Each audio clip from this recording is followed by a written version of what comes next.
Hey guys, Danny here at PARTAY. So I'm actually here today to do a video, more of a tutorial video, uh, or a response video, however you want to look at it. But it's essentially a response to a couple of questions that I've gotten over the past couple of weeks. Now, one of those is pretty obvious.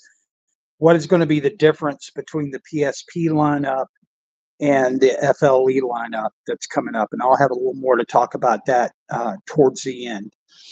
And then the second question that I get is, can I explain what makes PARTAY different from over-the-counter paint? Now, here's the funny thing. I'm coming out to respond to this because typically I never receive that kind of question. I really haven't. And if there's anybody out there who asked that question to me and I didn't answer it, you let me know. But that has not been the case. The truth is, it just came up whenever I brought up FLE. But here's the thing. I've covered this in the past, and this time I want to cover it kind of for good because I'm going to put this video out there as a reference on the website to help explain some of the information that's being asked. So I put together a number of different graphics here that I'm going to be covering off on. I'm going to start with the difference between over-the-counter paint and what over-the-counter paint is versus what you can expect out of, say, a store-bought or manufactured screen. Some people refer to them as certifieds, and PARTAY product, so that you can understand why we've always said that over-the-counter paints are not the optimal way to go. I'm not saying you can't come up with some decent results in low light environments, but it would need to be low light environments for the most part, or you're going to have a crap ton of lumens to overcome the light. And we're going to show you why. But also, I'm not here to downgrade paint. I want you to understand the people who design paint, they're not thinking about projection. I promise you, no one out there that's designing paint is thinking, I wonder who's going to use this for projection. Nobody. What they're focused on is durability, ease, coverage, things like that, because they're designing paint to do something pretty different than what projection screens do. So we're going to cover that. Now, let's first start with the ingredients. So I'm going to bring us in here. Hopefully you guys can read that. So your primary ingredients, and there can be deviations from this according to some proprietary deviations in different paints. But essentially what you've got is, number one, particle. Now these big pieces in here, get you in so you can see. Those larger pieces are just there to represent particle. And then you have tint, or like a tint powder that's put in. Those little spheres in there represent your tint, because a lot of the tint powders are spherical if you can look at them under a microscope. Then you've got what's called a binder, which is your adhesive. That's what makes it stick to the wall, right? And it can be a combination of binders, but generally the binders are proprietary by paint. And then you've got a little bit of water, and that's for delivery and application. Now, if you've ever opened a can of paint, you'll notice if it's been sitting for a long time, there's a watery substance floating on top that's got a little yellowish kind of hue to it. And that is the water with a little bit of the binder that has kind of commingled with the water in there. Not all of it will, but it isn't exactly like Olin water either. But here's the limitation with over-the-counter paints. Now, you've heard a lot of people out there, but I'm going to name one primary. There's the Black Series Edition channel, or Crystal Edge Technologies channel. Same guy, right? Same guy. Kenneth Bird's his name. But he goes on and on about him using over-the-counter paint and stating everyone uses over-the-counter paint. And that is not true. PARTAY is going to tell you exactly why we don't use it and why we have to take a different approach. But here's the limitations you're going to run into with over-the-counter paint. So over-the-counter paint, these pieces of particle, They're actually little in acrylic paint, which is primarily I've seen people work with enamels and things like that, but primarily you're going to be talking about acrylic or latex paint, right? So these little pieces are made of little acrylic shards and they serve a purpose. Their purpose is with the binder to lay over each other, provide greater coverage of your wall surface, and also be a protectant against your wall being damaged. And then you have the tint here, which is really to unify the color balance of any paint, right? So that you get a smooth, consistent, think of it as creamy kind of color, whatever that color may be, right? But it makes it uniform. The binder, again, acts as an adhesive, and water really is for your delivery or application. And that just makes it easier for you to roll. Otherwise, the product would be very viscous or thick, and it would be more difficult to get a good roll. So they add a little bit of water. Sometimes they'll add a little bit of alcohol. So you've got painter tricks out there. They'll use water, alcohol, mineral spirits, things like that to add to the paint to make it easier. It's not so much to thin it out so that it goes so much further. It's just to make it easier to apply and to not leave marks. Because the thicker your paint is, the more marks you're typically going to use or leave on the wall or whatever surface you're painting. So why is that a problem? Because that particle, and this starts with, I say it starts with over-the-counter paint. The truth is it starts with light.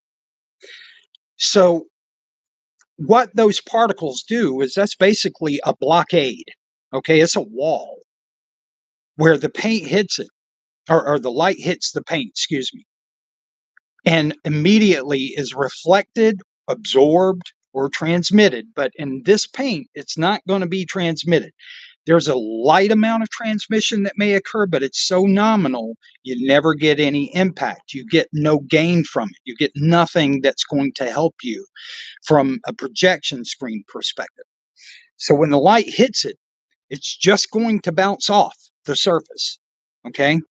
So when that happens, let's look at this. If this is your screen and here's your projector light is directly fighting with the light coming from these lights, whether it's direct. In this case, like this would be more direct.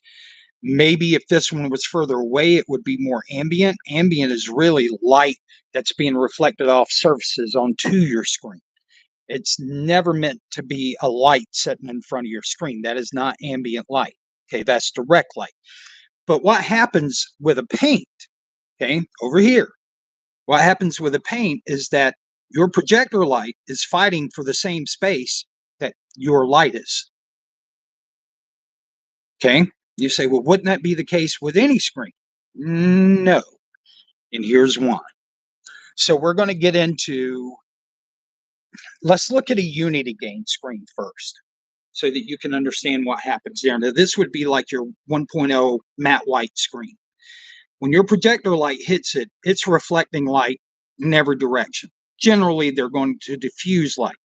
Now, you can get a white screen that's more like 1.1, 1.2. It's going to have a slicker surface, and then you're going to start to close in the light a little more, but you notice the loss on your side angles a lot less. Okay, so you can a lot of times do a white screen with a matte white paint and kind of get the same effect that you would from a screen, a white screen of the same gain. It's generally going to line up pretty easy or pretty much the same, right? When you start getting into darker surfaces, that changes. So what we're going to do is we're going to look at what does an ALR screen do? Because you hear a lot of people talking about ALR screens. Well, ALR screens are generally going to have different layers. Now here I've just got 4. There's in some cases many more layers than that. In some cases there's actually only 2 layers. But essentially what you're going to have is you're going to have a substrate or your back layer. You're going to have a reflective layer, and you're going to have a layer of microstructures. Now, in some proprietary screens, that may be one and the same. And then typically you're going to have another layer that is going to be more of a filtration layer, a matte layer to keep glare and things like that from hitting your screen or impacting your image so bad. These microstructures are key, though.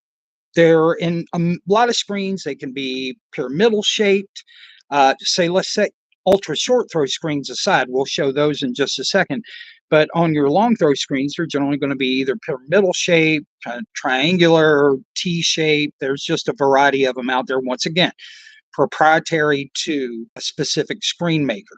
But essentially what they do, and if you've watched the video a couple of times back, I showed some different gain scales, and we'll cover gain in the next video following this. But essentially, as those screens get higher gain, what's happening is your projector light is hitting it. An ALR screen tries to focus all of your light back here in the viewing area. What happens is when you start getting, now it's going to vary depending on the screen and a lot of times the darkness of the screen. If it's a much darker screen, your viewing cone may only be 30 degrees off center, 20 degrees off center, according to how dark the screen is. But in a lot of these, what you'll find is you've got about a 45-degree area, okay? 45 from center, so 90 degrees total across here, where you would have what a manufacturer would consider optimal. I would say in some cases, yeah, in some cases, no. But you would have optimal kind of viewing experience. And then once you get past that, okay, into this area, your brightness significantly starts to drop. On some really dark screens, it'll go black on the side. On lighter screens, it'll usually just be dimmer than it is from the front. And the lighter you get, sometimes the less you'll notice it. Okay, but that's what an ALR screen does. When you see a 1.4 gain screen, people have heard, well, if it's a 1 gain screen, that means you're getting 100% of your light back. Well, let's say that's true, okay? Because the truth is there's always a bit of absorption that happens. So you're not going to get 100% truly. But for measurement purposes, it's easier to do that than to try to use some 98.62549, whatever. So we'll stay with you get 100% on a 1.0 gain screen, your Unity screen. With ALR screens, you can get 1.2, 1.3, 1.4, 1.5 gain, meaning that you're getting, say in 1.4, 1.5, you're getting 40 to 50% more light. Now, that doesn't mean that the light's going into the screen and reproducing and sending out more light. That light has, through the use of these microstructures, has been focused directionally more at the front audience, okay? And the best viewing place on a lot of those screens is going to be right in here, okay? Once you start getting outside of that, you'll notice that it starts to get darker on one side or darker overall, all right? So the difference between a Unity screen, a white screen that a lot of people refer to, not all white screens are Unity screens, but let's just say for essential purposes, white. Now, they're great if you intend to use them in a very dark space. If you have any degree of ambient, forget direct light, but any degree of ambient light in the room, it will start to suffer and you start to notice it, which is the reason you hear of screen washout. That's the reason that people are looking for alternatives, right? Which is why the whole ALR market exists today and why people created things like this to be able to accomplish that. And what does that accomplish? Again, if you're pushing 1.4 to 1.5 gain, you're getting 40 to 50% more brightness from that screen. That's going to overcome additional light in the room. So that is the whole purpose. But it doesn't, excuse me, I say the whole purpose. Let me back up. That's the primary purpose. But also you have this, any light would hit those microstructures in an ambient fashion are going to get reflected. So it's not only keeping some of the ambient light off your screen, it's increasing the amount of brightness output within a certain range. So they work out really well in some environments, not all. Which is why, some of those screens can get extremely expensive. I'd say you'd have some that start, $700 on more your UST screens down here, and I'll get to those in just a second. But you'll some of your really nice long throw screens can cost anywhere from 1,600 to 1,800 on up to 6,000 plus, according to what you're looking for and size. Size is going to matter because the bigger the screen, the bigger the cost. Okay. What is the difference between standard paint and PARTAY paint? Well, before I get into that, let's talk about how projectors work. So I'm going to scoot down here, excuse me. So essentially, if you're using a long throw, you've got light that's coming in from these areas. You know what your projector light does. It comes out in a large rectangle according to your ratio, whatever your screen ratio is, but it's still going to be some form of a long rectangle. But essentially what happens is that the center area is going to hit here. It's the shortest distance between the projector and the screen, and it's going to pop back. And then as you start getting up the screen and down the screen, those angles of incidence are going to be different. Okay. Think of this. If you've ever shot a BB gun and you shot a BB gun at a flat piece of metal, according to what angle you're facing that metal at, so you don't want to stand right in front of it if you're shooting it, because it's probably going to send it right back to you, right? Like this. But if you step off angle and shoot it at an angle, what it will do is it will hit the surface, and generally, unless there's some infraction on the surface, it's going to reflect that BB the same angle but opposite. Okay, just the direct opposite angle of the way that it came in. If you're looking at it from an overhead perspective, this is what it looked like. Once again, shortest distance. And then this is going to the screen. This light, unfortunately, a lot of people think that what happens is that this light's coming right back to them. In an Unity screen, especially one that has a grainy type of surface, that may be possible because you're getting a lot of diffusion, and that means that light could be scattering all over the place. Okay, in this example here, where I've got it kind of coming back, actually, that could be going every direction except for backwards, right? It could go up, it could go down, it could go all over the place. So if you have a grainy screen, you can get that. It makes the image bright in a sense, but it's spreading a lot of light out into the room, which is why you will see in dedicated spaces, they typically have the walls and the ceiling painted either dark grays or blacks, because they're trying to keep that light from bouncing back off that wall back to their screen. So the more that you can increase your absorption on the wall, you reduce the amount of ambient light that's going to come back to your screen. All right, so that's in a dedicated space. In this, and I would say as an example, there's been a lot of question whenever people have looked at Kenneth Bird's stuff that was gritty and grainy, and look at it from the side, and they say it's brighter from the direct side. I mean, when I say direct, I mean direct side like this. And that's because of that. Okay, it's bouncing off the grains, and the grains are throwing that light everywhere. You got to remember, we're talking about micro stuff, very small. Smaller than the eye can see and moving faster than we can perceive. So same thing on a long throw, but you have these opposite angles. So when you have a screen that's not well designed, what's going to happen is this is going to be the part that looks good, and all of this starts to go dark. Especially, and the shinier you make it, the more that's going to happen. It's going to close in to where you just have a bright spot in the center, and that's where you hear about hot spots. Right? But a hotspot can start very early in the process if you don't know how to design the screen right. Now, ultra short throws are a little different. The projection is totally different. If you look at this, your projection angle is going to be much sharper. See how that is coming in kind of shallow? This is extremely sharp on the way up and cutting in here at the bottom of your screen.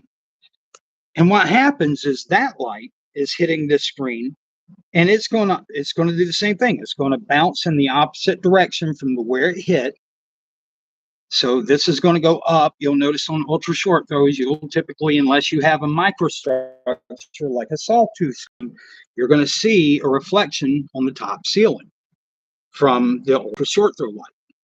But what it doesn't do is it doesn't push the light right back at you again unless you have a sawtooth screen. So let's get to that so you can see it. Now, sawtooth screen kind of has a pattern like this in it. Looks like a sawtooth. That's why they call it that. And when your light comes in, it comes in at an angle. So these saw teeth are set at the right angle, or at least a right range, to be able to accommodate a number of different ultra short throws. Not all, because some won't work well if the angle of the sawtooth isn't correct. So you want to be careful about what sawtooth screen and making sure that your throw ratio for your projector actually matches the ratio for that screen. But anyway, the light would come up, it would hit that structure, and it's going to be reflected back out at the audience. Okay, that's a great thing. And the light above it would come down and reflect back off the top of the structure, so you keep ambient light away. Now, there's also a lenticular pattern, which is more like these little bulges that you would see on the surface. And those do pretty much the same thing. Not quite as efficient, but they still do the same thing. But now, sawtooth screens, the pattern's always going to be, left to right, very small pattern, very small lines of saw teeth. Where in lenticulars, they can be left to right, they can be in other patterns, proprietary patterns by different screen designers. So that's one of the things that PARTAY is playing with now for UST screens. But then you look at it, and this is just the top angle of that. So you would have light that comes out here, and then it's going to bounce out that way. Same thing, it's going to come this way and bounce out that way. So the point of all these bouncing outs is to show you that this light hits on the extraneous points of the screen.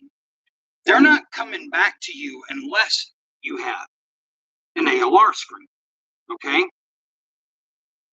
Unless, and this is where PARTAY steps in. So PARTAY, we have two different designs. We have PSP, our premium screen paints, and we're going to have the FLE lineup. Now, PARTAY carried a product called Goppity Goop, which was an ALR coating. That product is coming back under the FLE lineup. So let me tell you what the difference is. The difference is technically, and whether you paint 2 coats, 3 coats, you're essentially a PSP. You're essentially going to get the defense of about 2 to 2.5 of these layers. Now, what is this? So these are different layers. On the FLE, it will be a 4-coat application, just like Goppity Goop was. But those layers provide a certain thing. Some light will hit the first layer and reflect back out. Some light will make it into the second layer and reflect back out. Some light will make it into the third layer and reflect back out, roughly. And I'm not saying it's like directly on a layer. Here's the thing. PARTAY products make layers of random diffusion and reflectivity, okay? When I say random, what I mean is that it's going to be randomized naturally in the product. It's not going to be uniform all over the place, because that's just how nature works. You take a liquid, if you were to look at it under a microscope, you may have more microbes in this part of the water than that part of the water, just the way that it works, right? So looking at this, what's happening is transmission.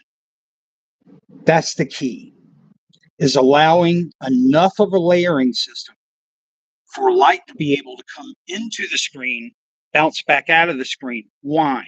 Because when your light, your ambient light, or even direct light, when it hits the screen, a lot of it is going to want to bounce off and not go into these layers, which means you will still be able to see those layers more prominent in the background of your screen.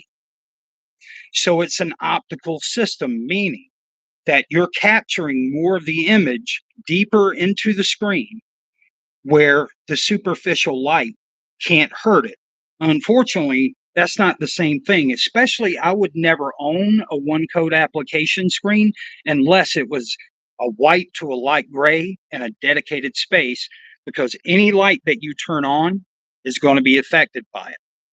The darker you go, the more that it changes the way the light affects it. It impacts it, but it impacts it differently. If this were a white screen, the white screen is going to hold your colors and your especially your bright pieces, your specular components of an image brighter. Okay. But all your blacks and darker colors, they're going to be faded, very faded. That is your washout effect. It looks very two-dimensional. It feels very thin as an image, right? But if you go darker, especially let's say you go black on just a surface coat, all that's going to happen is you're going to get what little reflectivity is going to come off the top, which is going to be very little.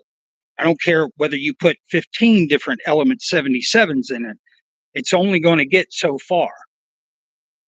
And it's not going to reflect very much light. And that's what we've seen in this piece right here. I'll show you real quick. This is a prime example of a very bad black screen. This is a product called the Phantom by Kenneth Bird. And you can see this is not good. Yes, it holds a darker background back here, but so what? If you can't hardly make out the rest of the image, why would you want to own it? Zero brightness. Let me step back here so you can get a good sense of how you would see it from a viewing position. Get out of the way. That's how you're going to pick it up from a viewing position. So you definitely do not want to use anything that is like a one coat or just an over-the-counter combination if you're looking to stand up to a certain amount of light. What is that certain amount of light? Well, we're going to cover that in our next live. Okay, I'm going to cover lighting, and that will tell you the difference based on your lighting environment, what you're probably going to want to shoot for with your gain, given whatever equipment you're using, whatever your weapon of projection choice is. But this right here is what makes PARTAY different from this right here, because this is limited in how much transmission you'll ever be able to get out of it. Now, I know people have tried to put things like polyurethane. I tried it myself whenever I was first getting started. In there to bring some level of transparency. And many of them didn't even know they were trying to get it to provide a level of transmission. The only problem is one, it's not a stable enough polymer to use in something for long term. You can end up, you use too much of it, you can end up with a lot of fractures. You use too little, it doesn't really do much. When it comes to polymers, and see, I work with monomers and polymers. As a matter of fact, monomer, polymer, okay? And that is part because PARTAY uses a number of different binders, okay? We don't just use one. Why? Because what we found is that binders, any binder, a paint binder, will over time get hard, okay? It'll start to get crunchy. It just dries out, right? It cures to the point to where it starts to dry out over time. Just having heat on in a room, things like that will start to do it. Now, I'm going to show you something here on this screen. This was painted with the old gobbledygook line. I want you to look how subtle that screen still is. And that's because the polymers that we use are meant to work together to keep everything so it will dry and it will cure, but it will stay agile. Okay, it's going to stay flexible over time. And that's really important, especially if you get into screens that need to be stretched into either a spring system, or even if you're stretching it over a pine frame or something like that.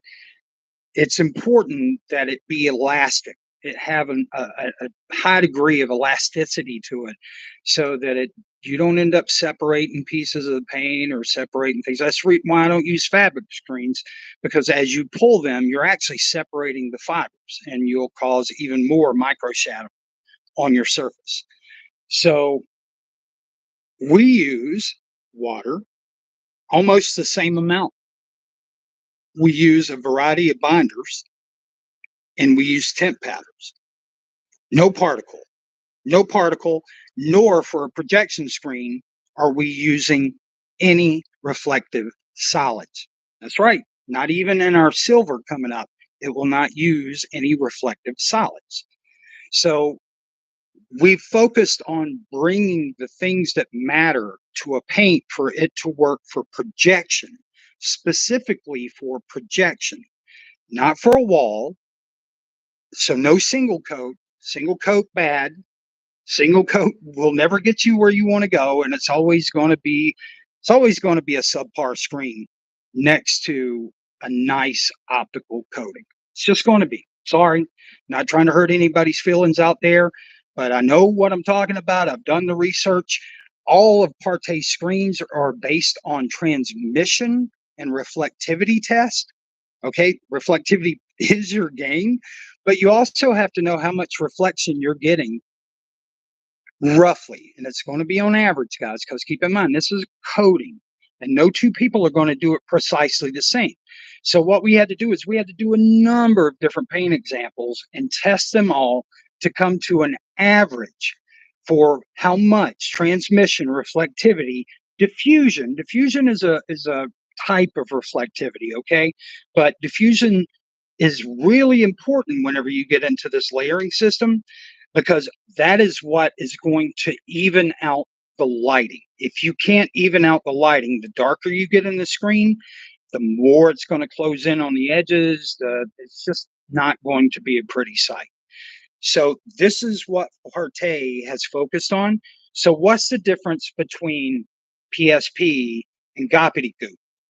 Gobbledygook, you're going to get the full max of what PARTAY, a single coating, meaning, a single pan of coating can bring you, right?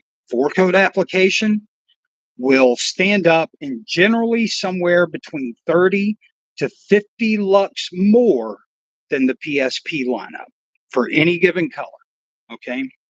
So that is going to be the difference in the lineup. PSP, probably a great fit for a lot of folks. That way you only spend $60. I could try to upsell everybody to the prices on the gobbledygook line, but I don't see the need. If you need the additional overhead to be able to watch in lighting environments like this, you may want to go with the FLE lineup. But a lot of folks, like I said, PSP will probably fit the bill for you.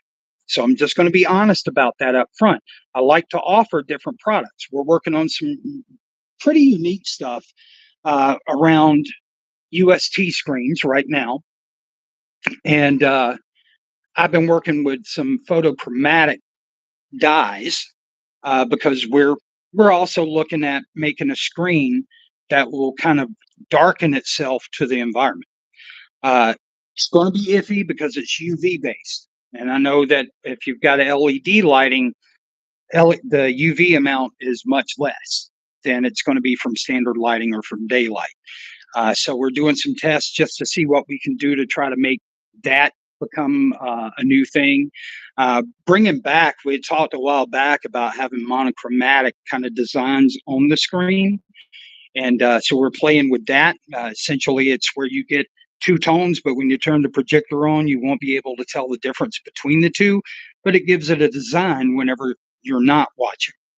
Okay. When you've got your projector turned off, you could potentially have a design up there. So we have to figure out what that would be. Now, that would be, honestly, we would have to sell it in like a 2-part system if we do that, or we would just have to sell you the screen material.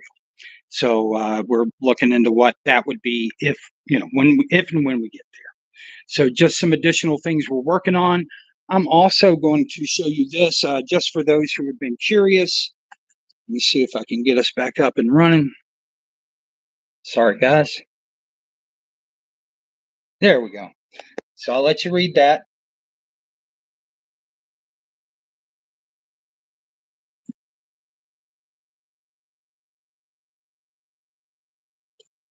So for the record, and you guys will know what I'm talking about. All right, so I'm going to close this out here, and I apologize. I didn't open anything up for comments or for people to participate, but I knew I was going to be covering a good bit of ground here today, and want to get that done. I'll probably do the exact same thing whenever I discuss game and lighting environments. I want to get people's questions answered so that they can feel as comfortable as I can make them feel about what they're looking to invest in. So I appreciate the interest, and I'm not offended by the questions. I think they're honest questions, so happy to answer them. And I will put this on our website for posterity. So thank you guys for tuning in, and I will talk to you later. Take care.